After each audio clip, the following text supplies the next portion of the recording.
Hello students, हम इस lecture में हेनरी लो की एप्लीकेशन देखेंगे, हेनरी लो की लिमिटेशन देखेंगे और हेनरी लो के बेस पे सम क्वेश्चन देखेंगे। तो देखते हैं हम पहले एप्लीकेशन ऑफ हेनरी लो। तो Henry low find several application in industries and it also explains many biological phenomena. तो इसकी एप्लीकेशन इंडस्ट्री में होती है और बायोलॉजिकल फिनोमिना को वो एक्सप्लेन करता है। लाइक फर्स्ट पॉइंट देखते हैं, in the production of carbonated beverages. So in the production of carbonated beverages we use Henry's laws to increase the solubility of carbon dioxide in soda water. Soda water या cold drinks में carbon dioxide की solubility increase करनी है तो हमको Henry law apply करते हैं। क्या प्रेशर इंक्रीज करने से सॉलिबिलिटी क्या होगा, इंक्रीज होगा। तो to increase the solubility of carbon dioxide gas, तो देखो to increase the solubility of carbon dioxide gas in soft drinks और सोडा वाटर हम बहुत ज्यादा प्रेशर देंगे, बॉटल को सील कर देंगे। तो bottle is seal under high pressure. तो हाई प्रेशर से कार्बन डाइऑक्साइड गैस पास करने से उसकी सॉल्युबिलिटी क्या हो जाएगी, इंक्रीज हो जाएगी। दूसरा पॉइंट देते हैं इन डीप सी डाइविंग। जो स्क्यूबा डाइवर होते हैं ना वो डीप सी डाइविंग करते हैं। तो सी में बहुत अंदर जाने से, अंडर वाटर जाने से क्या होगा, वहां पे प्रेशर बहुत ज्यादा होता है। तो प्रेशर इतना ज्यादा होता है तो प्रेशर इंक्रीजेस तो सॉल्युबिलिटी इंक्रीजेस। और अंडर प्रेशर में मतलब अंडर वाटर में वो जब वो ब्रीथिंग करते हैं तो breathing take place at higher pressure. तो due to the higher pressure the solubility of atmospheric gas in the blood is very high. तो ब्लड में जो ऑक्सीजन गैस डिसॉल्व हो जाएगी, नाइट्रोजन गैस डिसॉल्व हो जाएगी, उसकी सॉल्युबिलिटी बहुत ज्यादा होगी। ओके, तो बाद में जैसे वो स्क्यूबा डाइवर सरफेस पे आता है तो क्या होता है, ग्रेजुअली क्या होगा, वो प्रेशर कम होता जाएगा और प्रेशर कम होगा तो सॉल्युबिलिटी क्या हो जाएगी, कम हो जाएगी। तो ब्लड में जो नाइट्रोजन गैस जो डिसॉल्व है वो एस्केप हो जाएगा, वो बाहर निकल जाएगा ब्लड से। तो बाहर से ब्लड से वो बाहर निकलता है ना, तो इन फॉर्म ऑफ बबल के बबल पे के फॉर्म में जो ब्लड में जो नाइट्रोजन गैस है वो बबल के फॉर्म में नाइट्रोजन गैस से बाहर निकलता है। तो नाइट्रोजन के गैस जो बबल के फॉर्म में वो बाहर निकलता है, जो कैपिलरी होती है ना ब्लड कैपिलरी, उसको वो ब्लॉक कर देता है। तो देखो in deep sea diving scuba divers, जो डीप सी डाइवर होता है ना, breathe air at high pressure under water. तो अंडर वाटर में जब होता है तो ब्रीथिंग होती है ना एट हाई प्रेशर पे होती है। Due to the high pressure increase the pressure increase the solubility of the atmospheric gases in a blood. तो यदि वो जो अंडर वाटर में जो ब्रीथिंग करता है ना हाई प्रेशर पे, तो due to the high pressure the solubility of atmospheric gas like nitrogen in the blood बहुत ज्यादा होती है। ब्लड में नाइट्रोजन गैस की बहुत ज्यादा सॉल्युबल हो जाएगी। When divers come towards the surface, अब जब डाइवर सरफेस की ओर आता है the pressure gradually decreases, pressure कम हो जाएगा। तो resulting in the release of dissolve gases from blood. तो जैसे वो सरफेस पे आएगा, जैसे सरफेस पे आता जाएगा वैसे वैसे प्रेशर बहुत कम हो जाएगा। तो प्रेशर कम हो जाएगा तो जो गैसेस इसमें डिसॉल्व है वो बाहर निकल जाएगी। तो this leads to the formation of bubbles of nitrogen in the blood. तो ब्लड में जो नाइट्रोजन गैस है ना वो बबल के फॉर्म में निकल जाएंगे। और जो नाइट्रोजन के बबल है ना विच ब्लॉक द कैपिलरी, जो कैपिलरी है ना वो उसको ब्लॉक कर देता है and give rise to element called bends. एक डिजीज हो जाती है, इसको हम बोलते हैं बैंड। टू अवॉइड बैंड, ऐसा बैंड नहीं होने के लिए, as well as the toxic effect of high concentration of nitrogen in the blood, तो हमारी कैपिलरी में ऐसा ब्लॉक ना हो, मतलब बैंड ना हो और उसके टॉक्सिक इफेक्ट ना हो। तो हम जो टैंक यूज करते हैं ना, जो मतलब जो स्क्यूबा डाइवर है वो टैंक यूज करेंगे ना, ऑक्सीजन सिलेंडर के टैंक्स। तो tank used by the scuba divers are filled with the air diluted with helium. तो वो स्क्यूबा डाइवर जो ऑक्सीजन का सिलेंडर लेके जाते हैं ना डीप सी में, तो इसमें सिर्फ और सिर्फ ऑक्सीजन का सिलेंडर नहीं होता है, इसमें ऑक्सीजन के सिलेंडर में एयर जो होती है ना, मतलब वो हीलियम से डाइल्यूट की जाती है। तो आपको ये याद रखना है कि वो जो स्क्यूबा डाइवर है, डीप सी डाइवर है, वो जो साथ में ऑक्सीजन सिलेंडर लेके जाते हैं, इसमें क्या होता है तो याद रखना क्या होता है, 11.7% हीलियम, 56.2% नाइट्रोजन एंड 32.1% ऑक्सीजन। तो एएसक्यू में आ सकता है, याद रखना 11.7% helium, 56.2% nitrogen and 32.1% oxygen. Okay, चलो तो डीप सी में समझ में आ गया। जब सी में नीचे जाएगा वो अंडर वाटर होगा तो प्रेशर बहुत ज़्यादा होगा, तो हाई प्रेशर में सॉल्युबिलिटी ज़्यादा होती है, तो ब्रीथिंग करेगा हाई प्रेशर में, सॉल्युबिलिटी ज़्यादा होगी, तो जो एटमॉस्फेरिक गैस है वो ब्लड में बहुत ज़्यादा सॉल्यूबल हो जाएंगे, डिजॉल्व हो जाएंगे। जैसे ही वो मूव करेगा टुवर्ड्स द सरफेस की ओर आएगा तो प्रेशर कम हो जाएगा, प्रेशर कम हो जाएगा तो जो गैस ब्लड में डिजॉल्व थी वो एस्केप हो जाएगी इन फॉर्म ऑफ बबल। तो बबल, नाइट्रोजन गैस के बबल जो होंगे ना, वो जो कैपिलरी होती है उसको क्या कर देता है, ब्लॉक कर देता है, इसको हम बोलते हैं बैंड। चलो, अब people living at high altitudes और क्लाइंबर्स, जो क्लाइंबर्स होते हैं ना और हाई अल्टीट्यूड पे जो रहते हैं, अब देखो ग्राउंड लेवल के कंपैरिजन में यदि हाई अल्टीट्यूड पे चले जाए, हाइट पे हम चले जाए, हिल स्टेशन पे, बहुत ज़्यादा हिल स्टेशन पे बहुत ऊपर चले जाए, वहाँ पे हमको बोलते हैं ना एयर की डेंसिटी कम होती है, मतलब ऑक्सीजन का कॉन्सेंट्रेशन बहुत कम होता है, ऑक्सीजन कम होता है। यदि वहाँ पे हिल स्टेशन पे ऑक्सीजन कम होगा, हाई एल्टीट्यूड पे ऑक्सीजन कम होगा, तो वहाँ पे जो पर्सन रहते होंगे उसके टिश्यू, इसके ब्लड में भी ऑक्सीजन कम होगा। तो ऑक्सीजन कम होने से फिजिकली और मेंटली डिजीज होती है, उसको हम बोलते हैं एनएस। देख लेते चलो इसमें। तो for people living at high altitude और climbers, at high altitudes the partial pressure of oxygen is less than at the ground level. तो ग्राउंड लेवल के कंपैरिजन में हाई एल्टीट्यूड पे ऑक्सीजन गैस का प्रेशर कम होगा, मतलब ऑक्सीजन का कॉन्सेंट्रेशन कम होगा। This leads to the low concentration of oxygen in the blood and tissues of people living at high altitude or climber। तो जो क्लाइंबर होते हैं, जो हाई एल्टीट्यूड पे जो पीपल रहते हैं, उसके ब्लड और टिश्यू में ऑक्सीजन का कॉन्सेंट्रेशन बहुत कम होता है। तो ऑक्सीजन का कॉन्सेंट्रेशन बहुत कम होगा ना, तो they feel weak both physically as well as mentally. वो फिजिकली भी वीक होंगे और मेंटली भी वीक होंगे। And these are the symptoms of a medical condition known as anoxia। उसको बोलते हैं एनोक्सिया, बोलते हैं जो फिजिकली और मेंटली कम होंगे। तो याद रखना, हिल स्टेशन पे नॉर्मली कौन से medical condition known as anoxia, इस डिसीज याद रखना। ओके, चलो नेक्स्ट पॉइंट देखते हैं, लिमिटेशन ऑफ हेनरी लॉ। तो हेनरी लॉ सबके लिए एप्लीकेबल नहीं है, it is applicable only for ideal gas. इसके लिए एप्लीकेबल है आइडियल गैस। अब हमको मालूम है तो all gas are real gas, एक भी नेचर में आइडियल गैस है ही नहीं, लेकिन रियल गैस आइडियल गैस की तरफ कब बिहेव करता है, at higher temperature and lower pressure. तो जब हम रिएक्शन करें ना, तो याद रखना प्रेशर ज्यादा, the pressure of the gas is not too high, pressure बहुत ज्यादा नहीं होना चाहिए और टेम्परेचर बहुत कम नहीं होना चाहिए। मतलब दूसरी ओर के मैं बोलूं, टेम्परेचर बहुत ज्यादा होना, टेम्परेचर ज्यादा होना चाहिए, प्रेशर कम होना चाहिए, तो real gas behave like ideally, और वो ऐसे गैस के लिए हम हेनरी लॉ अप्लाई कर सकते हैं। ओके, मतलब आइडियली होना चाहिए, तो the pressure of gas is not too high और temperature is not too low, temperature बहुत कम नहीं होना चाहिए और प्रेशर बहुत ज्यादा नहीं होना चाहिए। दूसरा point, the gas should not undergo any chemical change. तो जो सॉल्यूट गैस को, गैसियस सॉल्यूट को जब इसमें डिसॉल्व करते हैं ना, तो गैसियस सॉल्यूट को जब हम डिसॉल्व करते हैं, वो कोई भी केमिकल चेंज नहीं होना चाहिए। तो the gas should not undergo any chemical change, कोई भी केमिकल चेंज नहीं होना चाहिए, मतलब एक गैस उसके साथ रिएक्शन नहीं करनी चाहिए।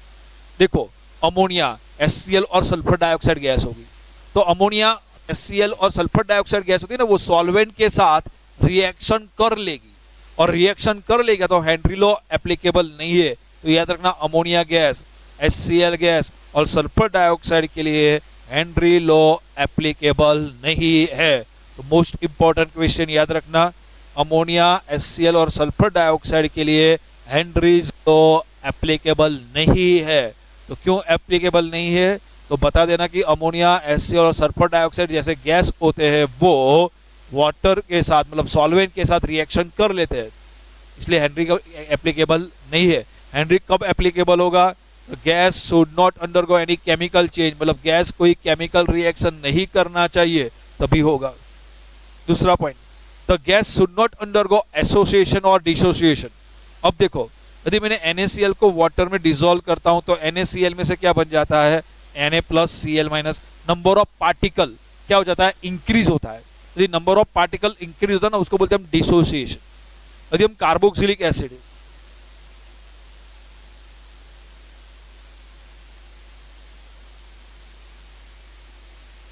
एक कार्बोक्सिलिक एसिड का एक मॉलिक्यूल, कार्बोक्सिलिक एसिड का दूसरा मॉलिक्यूल, यदि हम कार्बोक्सिलिक एसिड को बेंजीन में डिसॉल्व करते हैं तो क्या होता है, डाइमर बन जाता है। दो मॉलिक्यूल एक दूसरे से कंबाइन हो जाता है थ्रू एच बॉन्डिंग और डाइमर बन जाता है।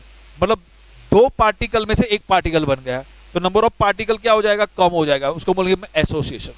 तो नंबर ऑफ पार्टिकल इंक्रीज भी नहीं होना चाहिए या नंबर ऑफ पार्टिकल डिक्रीज भी नहीं होना चाहिए, मतलब एसोसिएशन भी नहीं होना चाहिए और डिसोसिएशन नहीं होना चाहिए। तो 3 पॉइंट है limitation of Henry's law. It is applicable only for ideal gas, मतलब हम बोलेंगे प्रेशर बहुत ज्यादा नहीं होना चाहिए और टेम्परेचर कम नहीं होना चाहिए। ओके, मतलब higher temperature and lower pressure पे रिएक्शन गैस जो होगा ना और आइडियल बिहेव करेगा, तो इसके लिए एप्लीकेबल है। दूसरा, जो गैस है ना वो उसमें केमिकल चेंज नहीं होनी चाहिए, मतलब सॉल्यूट जो है ना गैसेस सॉल्यूट, वो सॉल्वेंट के साथ रिएक्शन नहीं करना चाहिए। थर्ड वन, और गैसेस सॉल्यूट का एसोसिएशन भी नहीं होना चाहिए और डिसोसिएशन भी नहीं होना चाहिए। यहां से एक एप्लीकेशन टाइप क्वेश्चन याद रखना, अमोनिया के लिए एप्लीकेबल है क्या हेनरी लॉ? नहीं है। क्यों? अमोनिया वाटर के साथ रिएक्शन करके अमोनियम हाइड्रोक्साइड बना देता है। यदि अमोनिया को हम वाटर से पास करते हैं ना, तो उसके साथ रिएक्शन करके NH4OH अमोनियम हाइड्रोक्साइड बना देता है, इसीलिए वो एप्लीकेबल नहीं है। सेम वे HCl के लिए भी और सल्फर डाइऑक्साइड के लिए भी ऐसा ही होता है। चलो next question. At the same temperature hydrogen is more soluble in water than helium. भाई हाइड्रोजन की सॉल्युबिलिटी आपको at the same temperature hydrogen is more soluble than helium, okay, दिया है। Which of them has higher value of KH? तो इस दोनों में से किसकी वैल्यू KH की ज्यादा होगी? अब याद रखना, if temperature increases value of KH increases, solubility decreases. तो जिसकी सॉल्युबिलिटी कम होगी इसकी KH की वैल्यू ज्यादा होगी। इसमें से किसकी सॉल्युबिलिटी कम है? हीलियम। तो वैल्यू KH के हीलियम की KH की वैल्यू H2 के KH की वैल्यू से ज्यादा होगी। तो हमारा क्वेश्चन किसकी वैल्यू ज्यादा होगी? हीलियम, हमारा वो आंसर होगा। चलो next point, on dissolving sugar in water at room temperature. On dissolving sugar in water at room temperature, solution feels cool to touch। जब हम रूम टेम्परेचर पे यदि हमने शुगर को डिसॉल्व करके सॉल्यूशन बनाते हैं और वो सॉल्यूशन को टच करते हैं तो ठंडा लगता है, उसका मीनिंग क्या हुआ? During this dissolution temperature decrease होता है, मतलब हीट कंज्यूम हो गई, मतलब वो एंडोथर्मिक रिएक्शन। तो यहाँ पर cool to touch, feel cool to touch जो लिखा है ना, उसका मीनिंग ये हो जाएगा कि ए ड्यूरिंग द रिएक्शन टेम्परेचर कम होता है, मतलब हीट कंज्यूम हो जाती है, मतलब एंडोथर्मिक रिएक्शन है। तो which of the following cases dissolution of sugar will be most rapid? अभी एंडोथर्मिक रिएक्शन है तो टेम्परेचर इंक्रीज करने से सॉल्युबिलिटी इंक्रीज होगी, एट हायर टेम्परेचर सॉल्युबिलिटी ज्यादा होगी। तो sugar will first sugar crystal in cold water नहीं, sugar crystal in hot water हो सकता है। Powder sugar in cold water नहीं, powder sugar in hot water हो सकता है। तो दो हॉट वाटर है, लेकिन एक कंडीशन में लिखा है शुगर क्रिस्टल और दूसरा लिखा है पाउडर शुगर। अभी आप ही सोचो, शुगर क्रिस्टल डिसॉल्व जल्दी ज्यादा होगा या पाउडर शुगर? Powder sugar. तो powder sugar in hot water वो हमारा आंसर होगा। Next question, H2S a toxic gas, H2S toxic gas है, याद रखना, with rotten egg like smell. हाँ, जो अंडा होता है ना वो बिगड़े हुए अंडे की तरह उसकी स्मेल आती है। हम यूज करेंगे फॉर क्वालिटेटिव एनालिसिस, जब इनऑर्गेनिक में आपको जब कैटायन को कौन से ग्रुप में है वो देखना होता है ना, तब हम ये यूज करते हैं। If the solubility of H2S in water at STP is 0.195 molal, calculate the Henry law constant. Okay, NCERT Intex का एक क्वेश्चन। सी आपको क्या दिया है, सिर्फ और सिर्फ क्या दिया है, solubility of H2S at STP इतना बस। तो देखो, जब गैसियस सॉल्यूट को हम लिक्विड सॉल्वेंट में डिसॉल्व कर दें,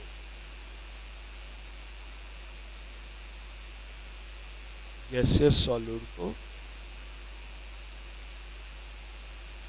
लिक्विड सॉल्वेंट में डिसॉल्व करके सॉल्यूशन बना देना, तब हेनरी लॉ एप्लीकेबल है। देखो आपको कैसे समझ में आ जाएगी कि हमको कोई न्यूमेरिकल्स में हेनरी लॉ का फॉर्मूला अप्लाई करना है। जब गैसियस सॉल्यूट को सॉल्वेंट में डिसॉल्व करना है, याद रखना, जब गैसियस सॉल्यूट को सॉल्वेंट में डिसॉल्व करना है तो हम हेनरी लॉ अप्लाई करेंगे। यदि आपको इसमें समझ में नहीं है तो दूसरी भी एक मेथड है, गोला मेथड। जब आपको KH हेनरी कांस्टेंट कैलकुलेट करने के लिए पूछा जाए या हेनरी कांस्टेंट की वैल्यू आपको गिवन है, तब हम हेनरी लॉ यूज करेंगे। और जब हेनरी लॉ यूज करना है तो आपके पास एक ही फॉर्मूला है, P is equal to KH into x. मतलब यहाँ पे H2S गैस की बात है तो partial pressure of H2S gas is equal to KH into mole fraction of H2S gas. तो आपको KH कैलकुलेट करने के लिए KH की फॉर्मूला देख लो, तो आपको पार्शियल प्रेशर ऑफ H2S मालूम होना चाहिए और मोल फ्रैक्शन। तो पार्शियल प्रेशर ऑफ H2S में आपको एक चीज लिखी हुई है, दो चीजें हैं यहाँ पे, STP और वो। STP लिखा है, STP का मीनिंग क्या होता है, standard temperature and pressure. Standard pressure कितना है, 1 एटमॉस्फेरिक प्रेशर। तो आपको बता दिया गया है partial pressure of H2S at STP कितना है, 1 एटमॉस्फेरिक प्रेशर, और बार में कैलकुलेट करो तो 0.987 बार है। ओके, तो प्रेशर मिल गया, तो मुझको मोल फ्रैक्शन कैलकुलेट करना है। तो मोल फ्रैक्शन कैसे कैलकुलेट करेंगे, तो हम सॉल्युबिलिटी कॉन्सेंट्रेशन के टर्म्स में बहुत सारे न्यूमेरिकल्स किए हुए हैं। तो देखो आपको सॉल्युबिलिटी ऑफ गैस गिवन है 0.195 मोलल। तो 0.195 मोलल H2S का मीनिंग क्या होता है, जितना मोलल होता है ना उतना मोल। तो 0.195 मोलल मतलब 0.195 mole H2S present in 1000 gram of solvent. तो 0.195 मोलल H2S का मीनिंग क्या होगा, मोलल का meaning 0.195 mole H2S present in 1000 gram of solvent. तो देखो solute plus solvent is equal to solution. यहाँ पे देखो सॉल्यूट कौन है, H2S, और सॉल्वेंट कौन है कुछ बताया नहीं है, तो एक्वस सॉल्यूशन है वाटर, और लिखा है वाटर। क्या गिवन है, 0.195 मोल H2S। तो H2S का मोल आपको बता दिया है, सॉल्यूट H2S का मोल आपको दे दिया है 0.195 इन 1000 ग्राम ऑफ सॉल्वेंट, मतलब 1000 gram of water. Mole fraction calculate करने के लिए आपको सबका मोल चाहिए, इसका तो मोल मिल गया, अब इसका 1000 ग्राम। मोलर मास, H2O का मोलर मास कितना है 18, मोल निकालना है तो मास अपॉन मोलर मास, तो 1000 अपॉन 18 55.5 मोल।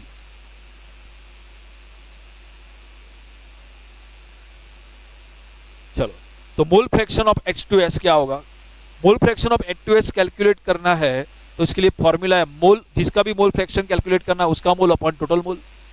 तो mole fraction of H2S equal to mole of H2S upon total mole. Total मतलब सॉल्यूट के मोल और सॉल्वेंट के मोल। तो mole of H2S plus mole of H2O।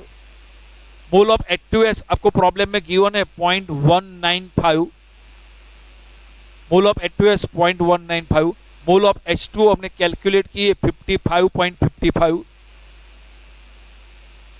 तो याद रखना मोल फ्रैक्शन का कोई यूनिट नहीं होता है, वो यूनिट लेस है। तो मोल फ्रैक्शन मिल गया। अब देखो according to Henry's law PH2S is equal to KH into XH2S। तो KH is equal to PH2S upon XH2S। PH2S at STP partial pressure of H2S at STP पूछा गया मतलब 1 atmospheric pressure, और बार में convert करना है तो याद रखना 1 एटमॉस्फेयर इज इक्वल टू 0.987 बार। हम क्या करते हैं कई बार 1 बार ले लेते हैं अप्रोक्सीमेटली, कई रेफरेंस बुक में लिया होगा तो चलेगा, लेकिन हम नॉर्मली ऐसा लेंगे 1 एटमॉस्फेयर बार में कन्वर्ट तो 0.987 बार याद रखना। तो पार्शियल प्रेशर ऑफ H2S इन बार कितना होगा 0.987 बार, और मोल फ्रैक्शन ऑफ H2S हमने कैलकुलेट किया 0.0035।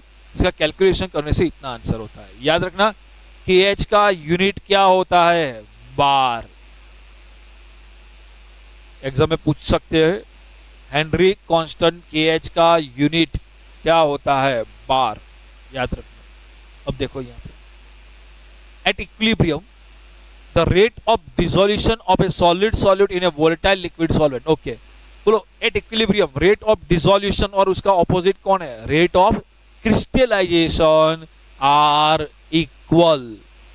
तुम्हारा आंसर हो जाएगा लेस देन नहीं, ग्रेटर देन नहीं, तो equal to the rate of dissolution equal to the rate of crystallisation.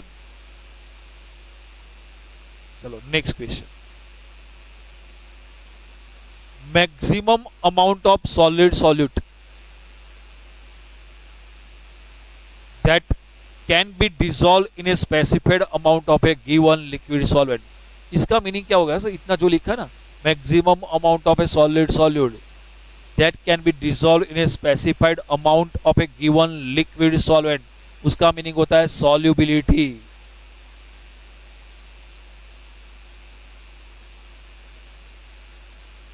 तो आपको पूछा गया है solubility does not depend upon, लेकिन कौन से solubility के लिए, सॉलिड सॉल्यूट को जब लिक्विड सॉल्वेंट में डिसॉल्व करते हैं, चलो किस पे डिपेंड नहीं करता है, टेम्परेचर पे डिपेंड करता है, हाँ, एक्सोथर्मिक रिएक्शन या endothermic reaction. Nature of solid पे डिपेंड करेगा, हाँ, polar solid dissolve in polar solvent, non polar solid dissolve in non polar solvent. Pressure नहीं, प्रेशर पे डिपेंड नहीं करेगा। क्यों, यदि सॉल्यूट है वो सॉलिड है, तो सॉलिड नॉन कंप्रेसिबल है, तो प्रेशर की इफेक्ट नहीं होगी। सॉल्वेंट है वो लिक्विड है,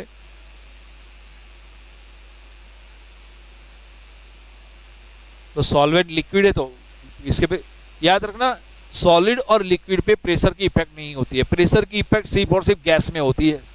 तो यहाँ पे सॉलिड है, सॉल्यूट है, सॉलिड है, सॉल्वेंट है, लिक्विड है, तो सॉलिड और लिक्विड पे प्रेशर की इफेक्ट नहीं होती है।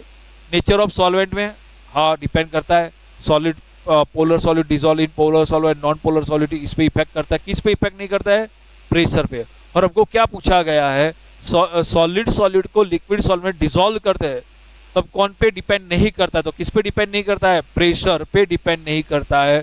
तो हमारा आंसर होगा प्रेशर। एनसीईआरटी एग्जाम्पलर का एक और question, value of Henry constant KH increases with temperature, yes, the temperature increases, value of KH increases, तो ये आंसर सही है। decrease with temperature increases नहीं, ये गलत है। remain constant नहीं, first increases then decrease नहीं, तो याद रखना टेम्परेचर इंक्रीज करने से वैल्यू ऑफ KH इंक्रीज होती है। ओके, तो अच्छी तरह हेनरी लॉ पढ़ लेना, याद कर लेना। हेनरी लॉ के हम क्वेश्चन नेक्स्ट लेक्चर में देखेंगे।